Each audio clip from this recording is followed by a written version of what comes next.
ई आकाशवाणी गोरखपुर है। अब रउआ सभे सुषमा श्रीवास्तव से भोजपुरी में समाचार सुनी। बनारस में महीना भर ले चलल काशी तमिल संगमम के आज समापन हो रहल बाटे। काशी हिंदू विश्वविद्यालय में आयोजित समापन समारोह के केंद्रीय गृह मंत्री अमित शाह अब से थोड़ी देर पहले दिया जरा के शुभारंभ कैलें। मुख्यमंत्री योगी आदित्यनाथ समापन समारोह में भाग ले रहल हुए। ऐसे पहले केंद्रीय शिक्षा मंत्री डॉक्टर धर्मेंद्र प्रधान समापन समारोह के संबोधित करत कहलें कि काशी तमिल संगमम के आयोजन सफल रहल।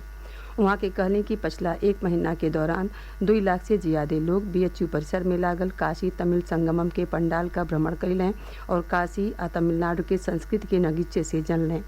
समापन समारोह में तमिलनाडु के राज्यपाल RN रवि, पर्यटन आ संस्कृति मंत्री जी किशन रेड्डी और सूचना और प्रसारण राज्य मंत्री डॉक्टर L मुरुगन मौजूद रहलें। पुरहर जानकारी हमरे संवाददाता से। भारत की ज्ञान परंपरा के 2 प्रमुख केंद्रों काशी और तमिलनाडु के बीच माह भर तक चलने वाले कार्यक्रमों की शुरुआत पिछले महीने की 17 तारीख को हुई थी। इसी दिन 200 से अधिक यात्रियों को लेकर एक विशेष ट्रेन तमिलनाडु से काशी के लिए रवाना हुई। पिछले एक महीने के दौरान ठीक इसी तरह के 12 समूहों में करीब 2500 लोग तमिलनाडु से काशी के भ्रमण पर आए। काशी तमिल संगमम के दौरान वाराणसी में सांस्कृतिक कार्यक्रमों के अलावा शैक्षणिक सत्र, प्रदर्शनी, खेल, फिल्म और व्यंजन जैसे विविध क्षेत्रों के आयोजन भी हुए, जिससे काशी और तमिलनाडु के लोगों को एक दूसरे के बारे में और नजदीक से जानने का मौका मिला। इस आयोजन से एक भारत श्रेष्ठ भारत की भावना और मजबूत होती हुई दिखाई दी। तमिलनाडु से यात्रियों को काशी तमिल संगमम में शामिल होने के लिए वाराणसी लाने वाली विशेष ट्रेन अब पूरे साल चलेगी। इस माह भर के आयोजन ने काशी और तमिलनाडु के सदियों पुराने संबंधों को नई ऊर्जा प्रदान करने में बड़ी भूमिका निभाई है। वाराणसी में मनीष सिंह के साथ आकाशवाणी समाचार के लिए गोरखपुर से आदित्य शुक्ला।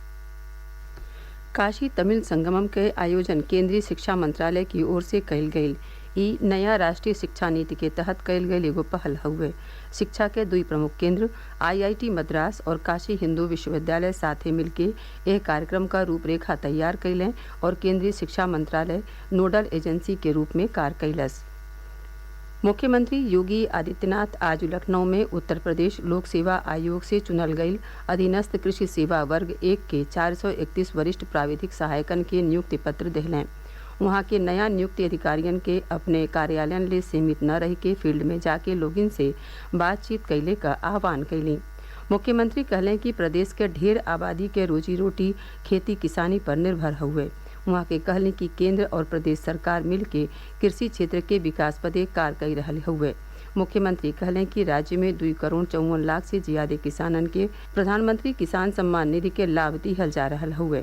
वहाँ के कहलें कि पिछला 5.5 वर्ष में राज्य में 22 लाख हेक्टेयर जमीन बदे अतिरिक्त सिंचाई के सुविधा दिहल गई हुए।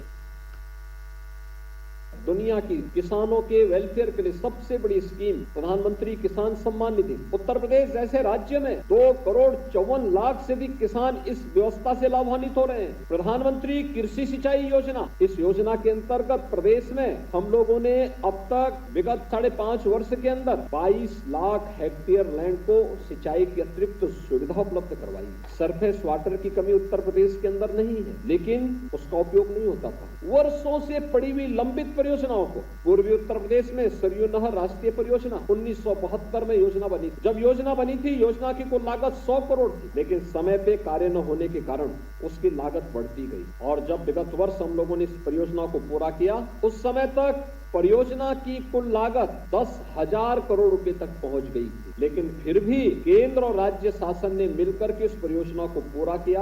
आज 14 लाख हेक्टेयर लैंड को वहां पर अतिरिक्त सिंचाई की सुविधा उपलब्ध हुई है। आवे वाला फरवरी महीना में लखनऊ में आयोजित होने वाले उत्तर प्रदेश वैश्विक निवेशक शिखर सम्मेलन में निवेश के संभावना की तलाशी बदे प्रदेश सरकार के मंत्रियों का प्रतिनिधिमंडल ए दिनन विदेश यात्रा पर हुए। वित्त मंत्री सुरेश खन्ना और पूर्व मंत्री सिद्धार्थनाथ सिंह के सतही वरिष्ठ अधिकारियों के दल अमेरिका के सैन फ्रांसिस्को में नए भारत का ग्रोथ इंजन कार्यक्रम में हिस्सा लेहलस। सरकार का लक्ष्य आगामी वैश्विक निवेशक शिखर सम्मेलन में 10 लाख करोड़ रुपया का निवेश प्राप्त कैल हुए।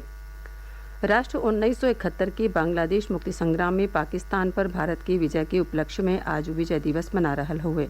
1971 में अजवे के दिन ने पाकिस्तानी जनरल ए नियाजी की अगुवाई में पाकिस्तानी सेना, भारतीय सेना और बांग्लादेश के मुक्तवाहिनी के सामने अपने 53,000 सैनिकन के साथ आत्मसमर्पण कैले रहे।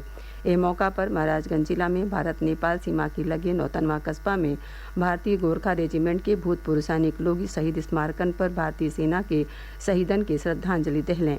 एक सतही भोजपुरी समाचारन का ई बुलेटिन पूरा भइल। नमस्कार।